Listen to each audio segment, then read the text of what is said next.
اعوذ باللہ من الشیطان الرجیم، بسم اللہ الرحمن الرحیم۔ ناظرین السلام علیکم۔ کہا جاتا ہے کہ اسلام میں جائیداد کے سلسلے میں عورت کے ساتھ ناانصافی ہوتی ہے اور اسے مرد سے کم حصہ دیا جاتا ہے، جبکہ عورت اور مرد دونوں کو برابر حصہ ملنا چاہیے۔ اور ویسٹرن ورلڈ میں ایسا نہیں ہے، وہاں پر برابر کا حصہ ملتا ہے۔ تو کیا واقعی عورت کے ساتھ اسلام میں ناانصافی ہوتی ہے؟ کیا اسلام میں عورتوں کا حق کم رکھا گیا ہے اور مردوں کا حق زیادہ رکھا گیا ہے؟ کیا واقعی اسلام کے مقابلے میں ماڈرن ورلڈ یا ویسٹرن ورلڈ جو ہے، یوروپ وغیرہ میں عورت کو زیادہ اہمیت دی جاتی ہے، اس کو زیادہ حق دیا جاتا ہے؟ آج ہم اسی ٹاپک پر آپ سے بات کرنے کے لیے آئیے پہلے دیکھ لیتے ہیں کہ اس ترقی یافتہ دنیا میں، اس ویسٹرن ورلڈ میں اور اس یوروپ میں عورت کی کیا حیثیت تھی اور انہیں جائیداد میں یا پراپرٹی میں یا حق دیا بھی جاتا تھا یا ان کا کوئی حق تھا بھی یا نہیں تھا۔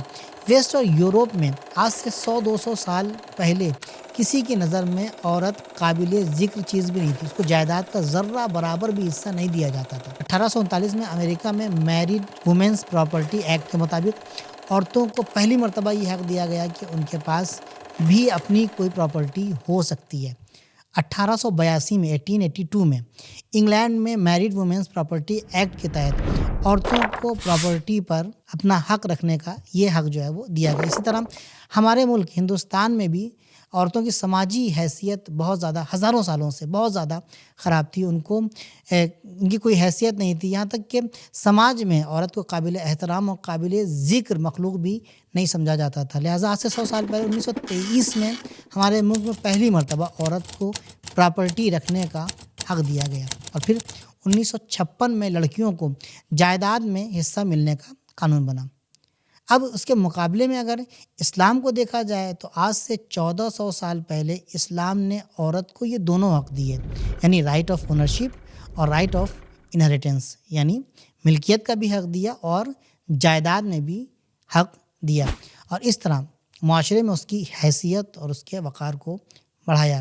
البتہ یہ کڑوی سچائی جسے انکار نہیں کر سکتے ہیں کہ ہمارے عزیز ملک ہندوستان میں اسلامی قانون اور 1956 والے قانون کے باوجود زیادہ تر لڑکیوں کو میراث میں حصہ نہیں دیا جاتا ہے اور مختلف بہانوں سے انہیں اس حق سے محروم رکھا جاتا ہے۔ ہم کچھ باتیں آپ کے لیے کلیئر کرتے چلیں۔ پہلی بات تو یہ ہے کہ اسلام ایک ایسا مذہب ہے جس کی بنیاد عدل اور انصاف کے اوپر قائم ہے۔ اسلام میں فضیلت، سپیریٹی، برتری کا معیار مال، دولت، خاندان، مرد اور عورت نہیں ہے، بلکہ تقویٰ، پائسنس، نیک عمل اور نیک کردار ہے۔ دوسری بات یہ ہے کہ اسلامی فقہ میں میراث یعنی جائیداد کے احکام بہت ہیں، بہت ہی پیچیدہ ہیں، اور اس کا ایک منظم سسٹم بیان کیا گیا ہے جہاں چھوٹے چھوٹے پہلوؤں کو اور حقوق کو نگاہ میں رکھا گیا ہے۔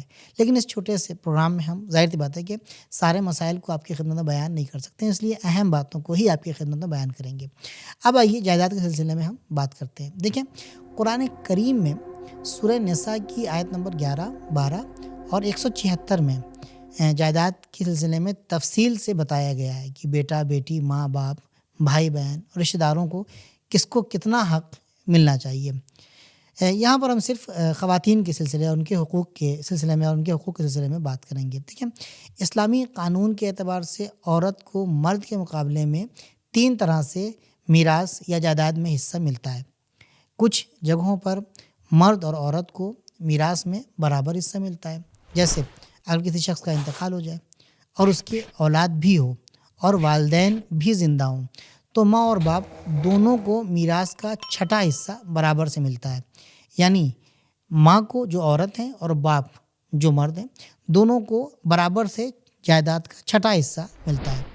دوسرا پوائنٹ، کچھ جگہ ایسی ہیں کہ جہاں پر عورت کو مرد سے زیادہ حصہ ملتا ہے، جیسے اگر کسی شخص کا انتقال ہو جائے اور اس کا باپ بھی زندہ ہو اور ایک بیٹی بھی ہو تو ایسی صورت میں بیٹی کو یعنی عورت کو جائیداد کا آدھا حصہ ملے گا، اور اگر بیٹی 2 سے زیادہ ہوں تو تمام بیٹیوں کو جائیداد کا 2/3 حصہ ملے گا، لیکن باپ کو وہی چھٹا حصہ ملے گا، تو یہاں پر عورت کا حصہ زیادہ ہے۔ ان دونوں ہی صورتوں میں عورت کو مرد کے مقابلے میں زیادہ حصہ مل رہا ہے۔ یہ قرآنی اصول ہے، قرآنی قانون ہے، قرآن نے خدا نے اس طریقے سے جائیداد کو تقسیم کیا، یہاں پر عورت کو زیادہ حصہ مل رہا ہے۔ اس سے ہم کو یہ بات معلوم ہوتی ہے کہ میراث میں کم یا زیادہ حصہ ملنے کا مطلب وارث کی اہمیت کا کم یا زیادہ ہونا نہیں ہے۔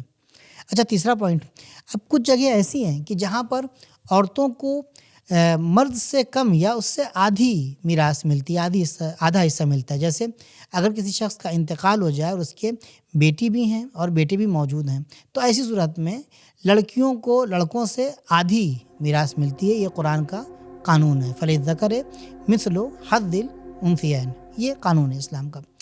تو اسلام ایک سسٹمیٹک مذہب ہے، اس کے سارے احکام آپس میں ایک دوسرے سے جڑے ہوئے ہیں، اس لیے دوسرے پہلوؤں کو دیکھے بغیر کسی ایک حکم کو نہیں سمجھا جا سکتا ہے۔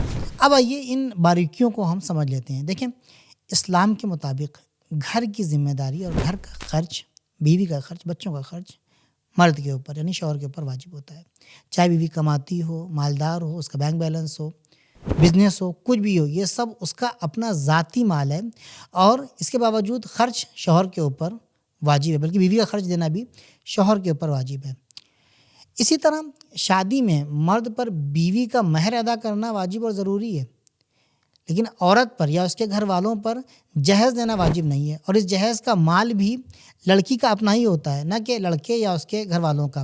ہمارے معاشرے کی یہ ایک عام مشکل ہے کہ جہیز کی ڈیمانڈ بھی کرتے ہیں، اور جہیز کو لڑکے اور اس کے گھر والے اپنی ملکیت سمجھنے لگتے ہیں، اور یہ درست نہیں ہے۔ ہم نے سلسلے میں ایک ویڈیو بنائی ہے، آپ اسے سبیل میڈیا کے یوٹیوب چینل پر دیکھ سکتے ہیں۔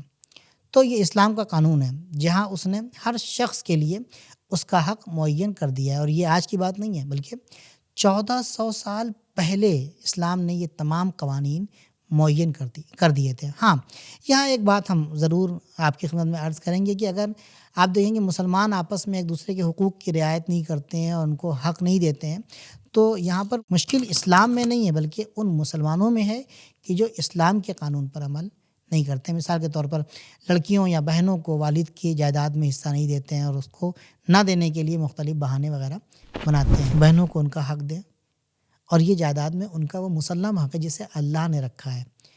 اس سے پیچھا چھڑانے کے لیے بہانے نہ بنائیں، کیونکہ قرآن نے اس کو الہی اور خدائی حد قرار دیا، اور جو بھی خدائی حد سے تجاوز کرے گا دردناک عذاب اس کا منتظر ہے۔